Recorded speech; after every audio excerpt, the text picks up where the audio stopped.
A lot of you know our guest and have followed his presentations, his books, even his organization that we'll get into in a moment. So, everyone, give a warm round of applause to Dr. Neal Barnard. Thank you so much for joining us. Well, thank you. It's great to be with you. What I want to do with this conversation is a little bit different than I do with most, is I want to take a lot of the questions, the common questions that I know you hear, that I hear through the podcast and through the panels and the festivals, and just compile them so that way anyone watching this now or watching it in the future can have these little nuggets that they can take away and have quick answers from a plant-based physician. So that's going to be the format for this podcast.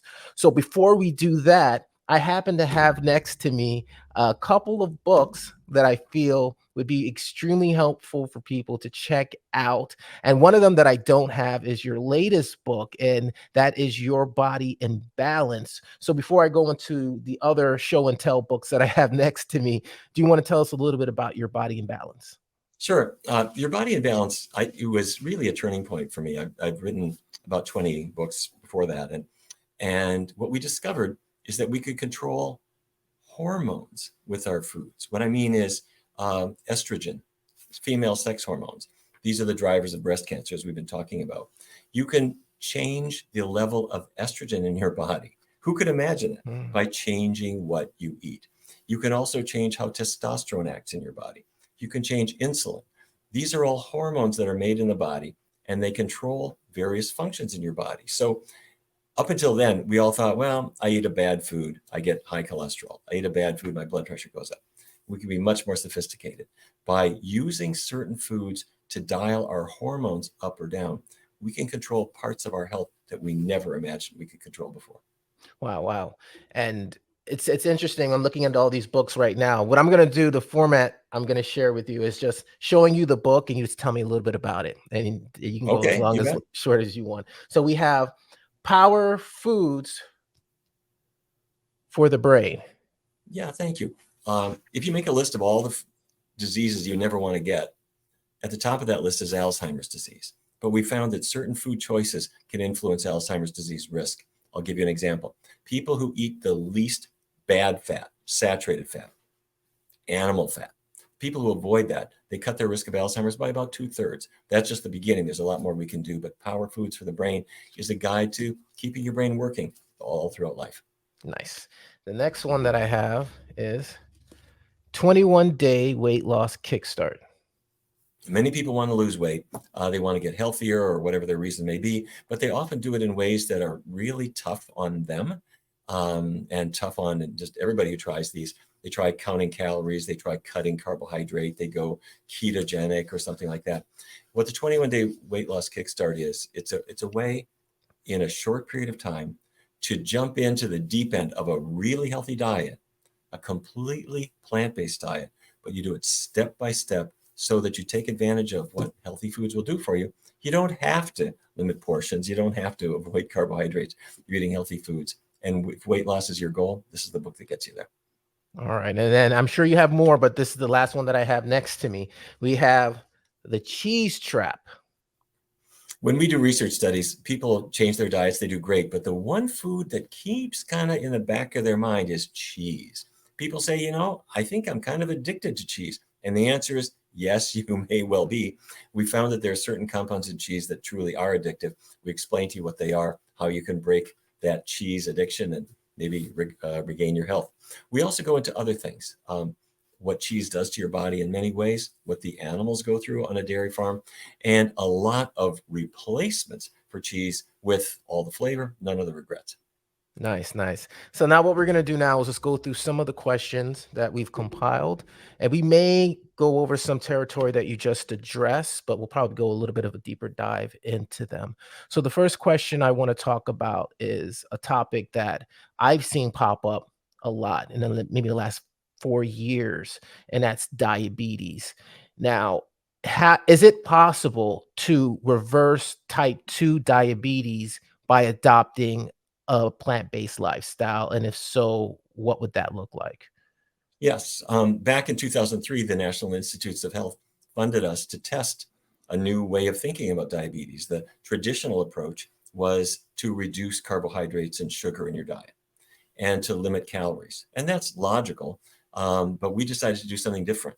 And that was a diet with no animal products and keeping oils really low. And we found that this new approach was 3 times better at reducing blood sugar compared to the other. And it also was started to open the door to people having diabetes improve to the point where they needed less medicine, maybe no medicine at all, or maybe the disease itself actually went away. The discovery here that we're hinging on was the discovery that sugar doesn't cause diabetes. It's caused by fatty foods putting fat particles inside your muscle and liver cells that cause your insulin to not be able to work in those cells anymore. The cells get gummed up. Well, we get that gummy fat out of your cells by changing your diet, and diabetes improves dramatically.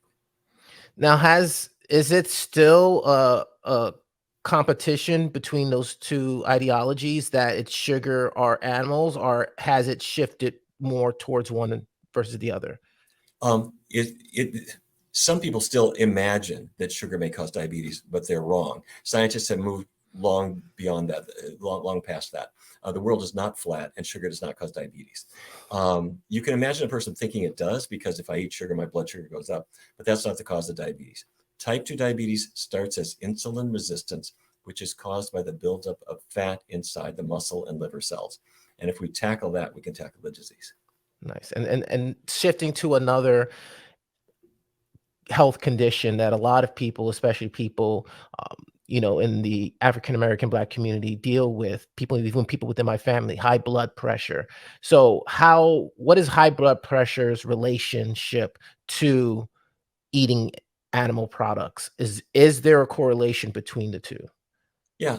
Now, some people can get high blood pressure even if they're following a pretty healthy diet, but there are drivers of it that we can control. And the first one, I guess everybody knows about: salt increases your blood pressure. And so if a person limits the amount of salt that they're eating, especially the salt that's used in preparation or that's used in the commercial products that you might buy, that's actually a bigger driver than the little bit of salt you might add at the table. So when people reduce their salt intake, their blood pressure will go down somewhat. However, researchers have found that when you shift to a plant-based diet, it has a much bigger effect in a variety of ways. First of all, plants don't have much sodium. They've got potassium, which lowers blood pressure. Secondly, they don't have a lot of fat. And when you get the fat out of your diet, your blood changes. It becomes more watery. It flows more easily. It's less like oil. And when your blood is less viscous, your blood pressure comes down. The third thing that happens is, over time, when a person follows this healthy diet, they lose weight, and weight loss lowers your blood pressure too. So it's no surprise that vegans have been shown to have really low blood pressure, and it's a great way to go to reduce your blood pressure. That said, if you're on blood pressure medicines, do not throw them away. Work with your doctor to taper off your medicines if and when the time is right. And then there's also a lot of confusion between being vegan and eating a whole food plant-based diet. Any precautions for people who may be transitioning into that lifestyle, thinking, okay, well, I'm just going to, eat a lot of bread and Oreos and such, and I'm going to, check all these boxes for my health? Well, a vegan diet is always a good thing. It is true there are a lot of foods that are vegan that may not be the healthiest for us, but going vegan just means a person who decides, I'm going to be vegan. What that means is I'm not eating animals anymore. That's a really good step, almost no matter how you do it. So getting the meat and the cheese and the junk out of your diet is a good thing. But you're not done. There are more choices that you're going to want to make too. You want to have foods that are kind of low in fat, don't have a lot of grease built in.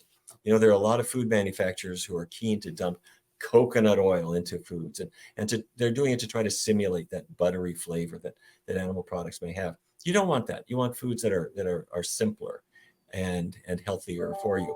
But getting away from animals, always a great idea. And with what's left, you want the healthiest choices. And there's one supplement that you really ought to take. That's vitamin B12. You need it for healthy nerves, healthy blood, and it's in every multiple vitamin you ever took. But don't neglect it. So this next question is a little bit of a weighted question, because it can go in so many different directions. But maybe just focusing on some of the higher level in your face things that might be out there. And everyone's like, what is the question? The question is, what role do animal-based foods play in developing different types of cancer? They play a variety of roles. Where we see the biggest effects of diet on cancer risk are diets that relate to our digestive tract, so colorectal cancer, for example, but also hormone-related cancers like breast cancer, prostate cancer, and other forms that are related to hormones. In both cases, diet plays a big role. For your digestive tract, that's no surprise. If you're eating plants, plants have fiber. Fiber cleans out your digestive tract. Animal products do not have fiber. It's not in Spam. It's not in fried chicken. It's not in organic, wild-caught salmon. It doesn't have fiber. It doesn't have what you need. Plants do. But it's more than that. When people eat animal products, the fiber-depleted foods that also tend to be fairly fatty cause the amount of certain hormones to rise to an unhealthy level. Estradiol in particular, that's a female sex hormone. It rises in women who are on a meaty diet, and the estradiol attaches to the alpha receptor on the breast cell and increases the risk of breast cancer. So we encourage women to avoid animal products to reduce their cancer risk. And you mentioned something earlier in the podcast in terms of how you eat when you're younger can play a role in your life and later in your life. How does that connect to all of this? So like, let's say hey, I'm a teenager, I'm having a good time, and then you decide to shift later in your 20s. Is it, is it possible to negate those behaviors from the past, or do you still have to kind of take that into account? Well, now is always the best time to change. If you haven't made a change, now is the time to do it. You can't redo your childhood. But what got us thinking in this direction was soy products. Soy products reduce cancer risk. And let me say that again. Soy products reduce cancer risk. The reason I want to emphasize that is some people got the opposite idea. They went online and they heard that soy products somehow causes breast cancer or whatever. It's the opposite, because soy products have isoflavones that reduce cancer risk. So researchers started to identify who got the biggest benefit. And it was women consuming a lot of soy, especially early in life. So let's say I got two families. One family raises their kids with cow's milk. Cow's milk turned into ice cream. Cow's milk turned into cheese. Another family says, let's develop a taste for soy milk. Let's try soy yogurt, soy milk, soy ice creams. If you compare those two groups, the ones where soy has been a big part of their life, growing up as women, you have about a 30% reduction in your likelihood of developing breast cancer. So it's something you want to take advantage of. And that was going to actually be my next question in regards to soy, because even within the vegan plant-based movement, there's a lot of people that will completely avoid soy, and you touched on that. And why do you feel like this has happened, and what are they specifically referring to? Because I've heard a bunch of things regarding estrogen levels in men and development of fatty tissue, breast tissue, and things regarding GMO versus non-GMO. So can we just dig a little bit deeper into that soy conversation? Okay. All right. First of all, genetically modified organisms. You can have a soy plant that's genetically modified. That's not what you would be eating. GMO soy is used as cattle feed and chicken feed. And so people who are eating chicken wings or eating pork chops or whatever are eating animals that were fed GMO all their life. If you buy a block of tofu or a carton of milk, look for the word organic. The federal government, when you label something organic, the federal government will not allow it to be GMO. So GMO is not going to be in your life. I wouldn't worry about that with soy at all. The other part of the soy controversy really is this idea of phytoestrogens. The other word is isoflavones. And they were discovered decades ago. And researchers found that they do attach to estrogen receptors. And that started this myth that they would have to cause cancer, because if they attach to these receptors on the cells, it must be they'll cause cancer. Well, The studies didn't turn out to show that. They showed that women eating more soy had much less cancer. And we finally figured out why. There are two different estrogen receptors. Estrogen receptor alpha, which when something attaches to that, you have a higher cancer risk. That's like the gas pedal for cancer. Estrogen receptor beta is different. It's the brake, and that's where the soy isoflavones attach. So you want to bring the soy in your life. It's not required. You don't have to have it. But women who consume it have less risk of breast cancer. Men who consume soy have less risk of prostate cancer. And plus, it's delicious. You don't have to apologize to the earth for destroying it, which is what the dairy industry is busily doing by having cows belching methane day and night. With soy, you don't have to apologize for any of that stuff. And you set up the perfect segue to the next question. Does milk do a body good? I don't think it does anybody good. It doesn't do your body good, but I got to tell you, it doesn't do the cow's body any good.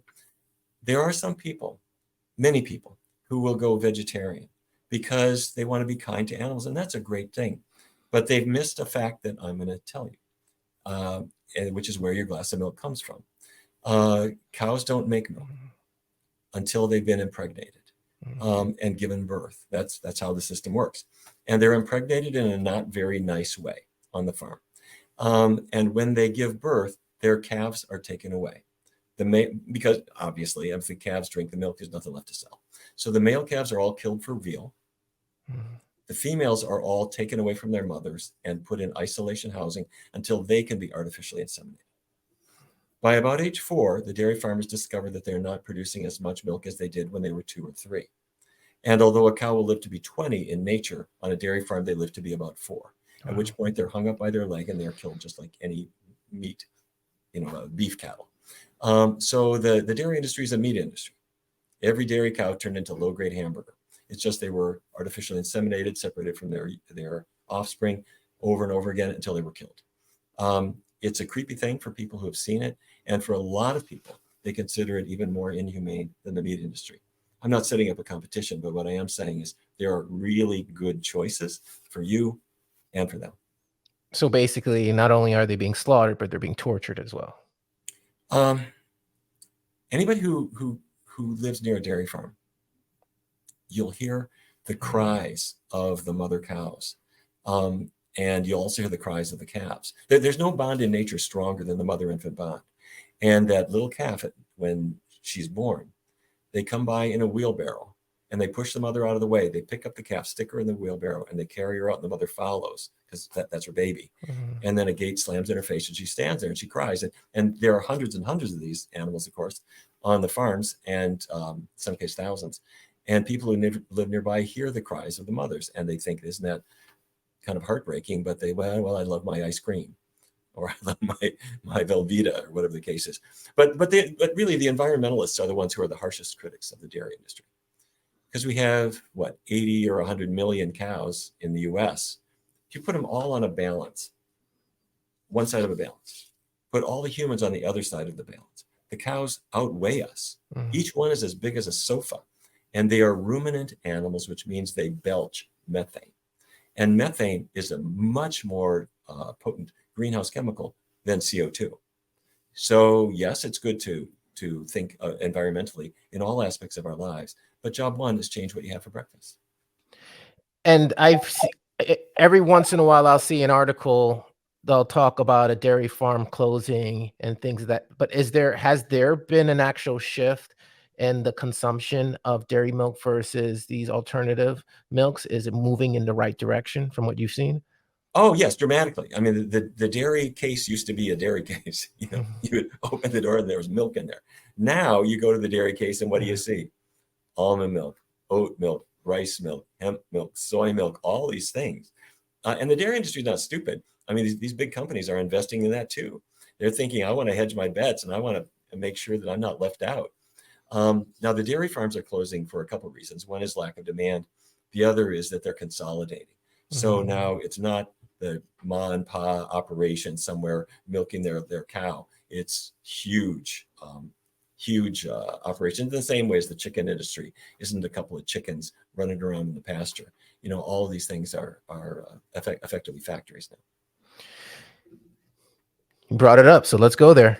Chickens and eggs, which came first? No. Is it is it are eggs?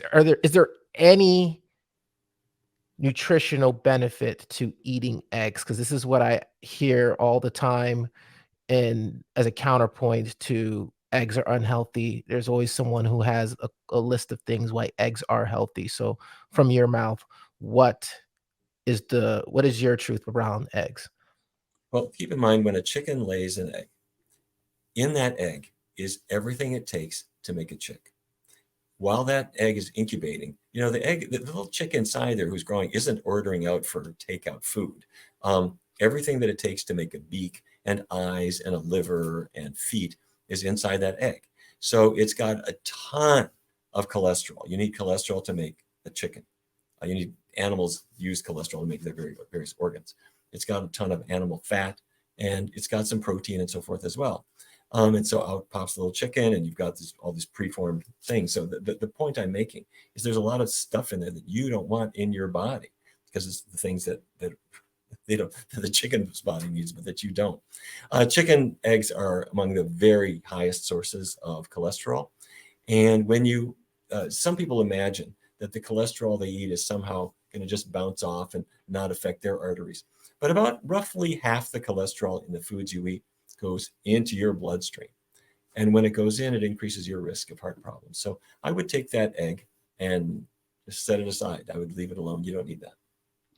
And since we're on the topic of cholesterol, by adopting a plant-based lifestyle, are we ridding ourselves of all of the harmful cholesterol, or is it still possible, depending on the types of foods you eat, to still be at risk for high cholesterol levels? Well, there's no cholesterol in a plant product, or virtually none. The cholesterol is in animal products. And when you stop eating animal products, you stop eating cholesterol. Great. However, when you eat animal fat, saturated fat, that stimulates your body to make more cholesterol. Now, most plant fats are really low in saturated fat, so they're much, much better. But a couple of exceptions, coconut oil and palm oil, also palm kernel oil, these are high in saturated fat and they stimulate cholesterol formation. The sad thing is that some culinary folks, food manufacturers love coconut oil because it has that buttery mouthfeel. So they'll take your innocent commercial product, cookies or whatever, and they'll stick coconut oil in it or palm oil. Look at a jar of peanut butter. It's not just ground up peanuts, which is what it should be. They added palm oil to it. Look for the brands that don't have palm oil and coconut oil. And if you avoid those things, your cholesterol level is likely to fall further. When I was made aware of palm oil, I then suddenly realized how many of those off the shelf snacks have palm oil in it. So it's just like once you're aware of it, you're able to navigate and find those healthy alternatives. And of course, the healthiest alternative are those whole fruits that you can just pick up and Yeah, wash and eat. that's exactly right. And if it's a commercial product that's got a food label, look at the food label. Look at saturated fat. It'll say sat fat. If that you want that to be 0 or pretty close to 0. Nice. So one of the big things that happens all the time that gets the community, when I say community, the vegan community, in an uproar, or when celebrities decide to stop being vegan because of XYZ reasons. And one of the reasons that I hear come up a lot, even if it's just for a temporary amount of time, is pregnancy. So if someone's listening to this right now and they've adopted that lifestyle and they're hearing these things, what would you say to them in regards to being on a plant-based lifestyle and going through a pregnancy? Well, first of all, I think we can kind of forgive these celebrities or other people because keep in mind, they didn't grow up in a vegan culture. It's new to them. And so their family members are worried about them. And if you're a pregnant woman, you get unsolicited advice from your parents, from other people, from somebody you're sitting next to on a bus. People all want to tell you what to do. And so you're nervous and you think, gee, if I'm missing on something, I want to add it. So they make mistakes. They think, well, I should have a little dairy or a little chicken or some fish or whatever. And they put that back into their diet. So that's not a healthy choice, but you can understand why that happens. And it wouldn't happen if people had as vegan diets take hold and people are more used to it and they understand how to navigate it better, they're less likely to make these indiscretions. But a plant-based diet is the best diet from conception onward. So when a woman is pregnant, if she's on a meaty diet, her risk of birth complications is higher. Her risk of preeclampsia, that hypertension that you see during pregnancy, is much higher. The risk is higher. The risk of gestational diabetes is higher, and the risk of nutrient deficiencies is higher. Now, that sounds funny, doesn't it? But that's because the B vitamins, like folic acid, they are in plants. That's where they are. Keep in mind, you're not a cat. You're not going to have a litter of kittens. So it's not like mama needs to eat meat for your little babies. We are, whether we like it or not, in the family of great apes. Chimpanzees, bonobos, orangutans, gorillas, those are our cousins. And so these are the plant eaters of the world. And our bodies are designed to extract nutrients from vegetables and fruits, as well as from beans and whole grains. And if our diet is built from those foods in the cleanest possible forms, and do take your prenatal vitamins, you go to see your obstetrician, they say, here's some prenatal vitamins for you, take them. They've got the B12 that you need, and they're going to look after you, and you are going to be the healthiest mom, and your kid is lucky to have you as a parent. And still on this train, there are a few things that I've heard come up, and I just wanted to see if you can address them. Certain ailments that make it not impossible, but a little bit more difficult to adopt a plant-based lifestyle. One thing that comes to mind is Hashimoto's. Like, are there things like that that would make it complicated? And if so, what are some tips that you can give them to help them stay the course? Well, Hashimoto's thyroiditis is hypothyroidism. Your thyroid gland, which is at the base of your neck, and it makes thyroid hormone, which gives you energy. In Hashimoto's thyroiditis, for whatever reason, your thyroid gland isn't putting out as much thyroid hormone as it should. Why? Blood tests show, and your doctor does this in the process of diagnosing it, that you've got antibodies that are attacking your thyroid gland. Where do they come from? Well, one of the theories with any autoimmune condition is that the foods that you eat have proteins in them that elicit your body to react to those seemingly foreign proteins by making antibodies to knock them out. And in Hashimoto's thyroiditis, researchers in the Adventist Health Study brought in a large group of people, and they found that the people with the highest risk of getting Hashimoto's thyroiditis were people who ate a lot of dairy. Now, the theory, it hasn't really been put to a good test, I don't think yet, but the theory is that it's the proteins in dairy, because many people react to the proteins in dairy, and dairy proteins are linked to pretty much all the major autoimmune conditions, not just Hashimoto's. And when it comes to hyperthyroidism, Graves' disease, where your thyroid shutoff mechanism is not working right, dairy eaters and meat eaters both have a particularly high risk compared to vegan. So your thyroid loves it if you go on a plant-based diet. But nobody has yet done a study where you take a large group of people who are hypothyroid, who have Hashimoto's, and put them on a vegan diet to see how many of them get better. We have lots of anecdotal cases of people who've done that. If you have Hashimoto's, I would strongly encourage you to do a completely plant-based diet. That may or may not help the Hashimoto's. We just have to see. And don't fire your endocrinologist. By all means, you should still get whatever medical treatments you may need. But a plant-based diet would be the treatment of choice.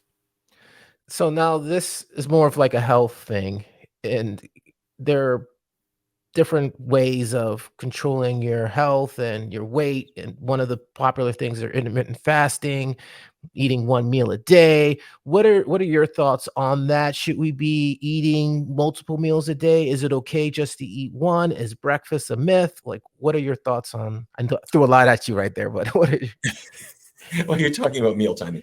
The science has shifted over time. Years ago, it was 3 meals a day, and then people started to favor grazing, where you'd have multiple small meals. And that didn't really work out so hot. So people are now exploring different approaches where you take some time off from eating.